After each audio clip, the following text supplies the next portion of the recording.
From the visionary director, whose name I can't pronounce, that gave us Blade Runner 2049 and Arrival, comes Dune, or as it's properly known as, Dwayne. No, that's not possibly right. We have a wide swath of actors that will appeal to all different audiences. We have the teen heartthrob boys, Timothée Chalamet and Zendaya.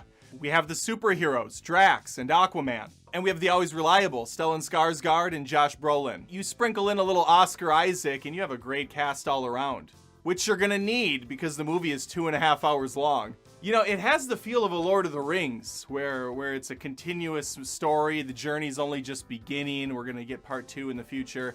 But Lord of the Rings felt, you know, even though it's not completed, the first part, Fellowship of the Rings, had like a conclusion at the end there. Adam, shut up and tell me if you like it or not. Well, I liked it. And so did the buddy that I went with. And we had kind of an interesting circumstance. We didn't think there'd be many people at Dune.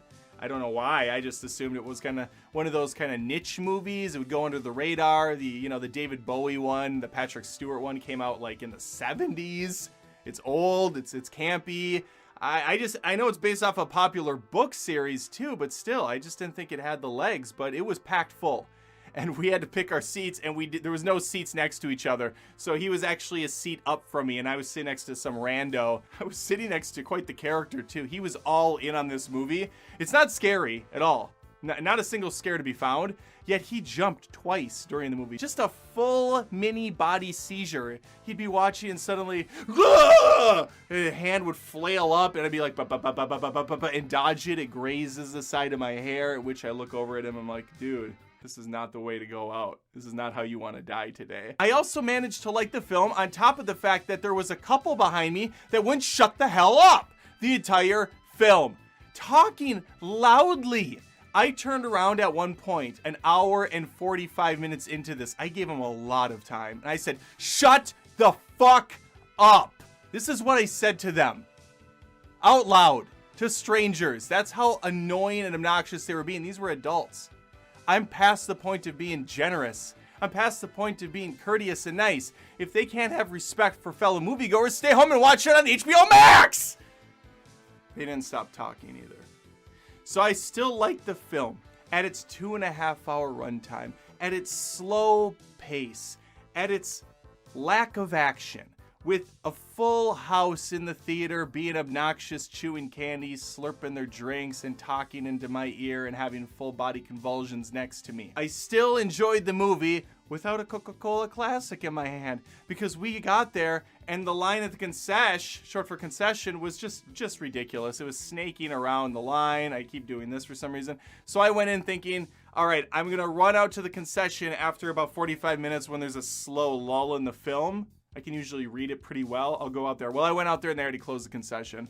So this is like one of the few times in the history of ever that I haven't had a Coca-Cola in my hand drinking during the film.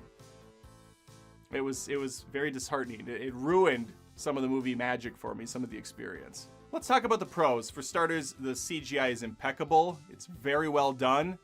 It looks beautiful, visually stunning. It begs to be seen on the big screen. I have HBO Max. I could have opted to watch it at home. Part of me feels like maybe that would have been a good idea considering the audience, but another part of me felt like, no, this is worthy of the huge IMAX theater experience, and that's what I got. All the actors are great. Timothée Chalamet, Shamalama Ding Dong, I don't know how you say his name.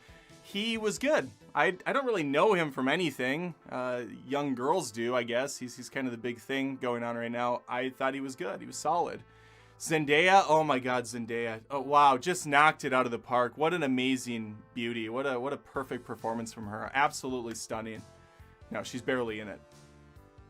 People are praising her performance. She doesn't do shit. She's barely in it. And when she's there, it's pretty monotone. A lot of monotone talking in this film. There's not a lot of bombastic characters. Jason Momoa was my favorite character here. I liked him every time he showed up. A little weird seeing him without a beard. That was kind of off-putting.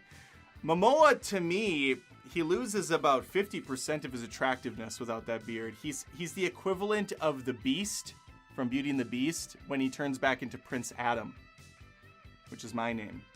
And I wish I could marry Belle, but a different world, different time.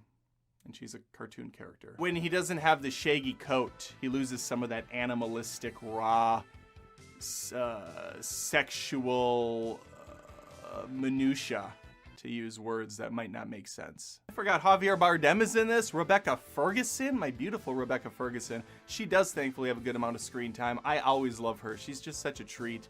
The movie was solid, but I am saying this as someone who really likes sci-fi films. I like bizarre shit, and there's weird stuff going on in this. Not a lot of action though, as I said. So that's going to turn some people off when you have to sit there for, almost 3 hours. There's a ton of world building. I assume if you've read the book, a lot of this will be very easy to follow for someone like me. They're throwing out all these different terms, all these different planets. There's aliens, there's people amongst each other. So you're trying to kind of like piece it together. But when it's all said and done, it's really not that complicated of a story. It's just the way it's presented almost makes it more so. It's pretty kind of simple though. Spice that's the hot commodity. Everybody wants spice. You're gonna hear that word a lot. If you saw the original film, they're like, spice. They kind of whisper it in a really weird way. It's kind of silly. It comes off better here. As a mere mortal myself, I can't possibly comprehend all the different things that the spice has to offer. I know that it's rare though, and people want to mine it. So there's different factions that want this for themselves, to make themselves wealthy, to enrich their communities. And you have opposing forces.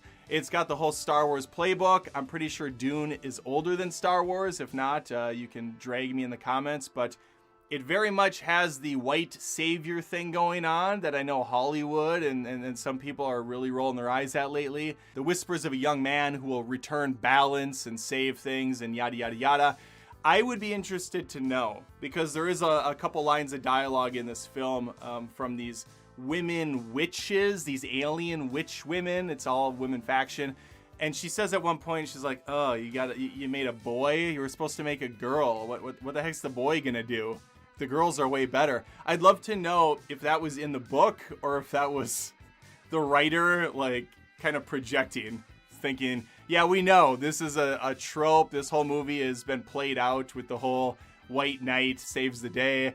So let's throw on this couple lines of dialogue about how women rule too. I'd really love to know if that was in the book. I feel like that was tacked on. This movie felt like something that Zack Snyder would look at and say, I've been trying to do this with the DCEU but never could because I was handcuffed. This is a film that Zack Snyder dreams of making. It's got the eclectic music in the background. It's a very hard, heavy music at the end. The constant chanting was a little overwhelming. It was a bit much for me.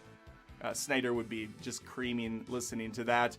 It's got the muted color palette, and for 2.5 hours that can start to drown out, especially during the night shots. That I was starting to veer off about 2 hours in when they got to the night stuff. I was just kind of like, Daisy, now bring me back, movie, bring me back. It's just talking and kind of drab colors. After the movie was done, there was herds of people outside the theater talking about it, including me and my buddy chatting about the different things in the film. About what we liked and disliked in the story and where it could go from here and whatnot. So to reiterate, I love this director. I liked this movie. I didn't love it. I watched it and wanted to love it as it was unfolding. I really did. But I liked it. And I'm excited for part 2. Didn't even know it was a part 1 until the Dune came up and it says part 1 right underneath. I don't remember that being marketed at all. Maybe it is and I just have been blind to all that.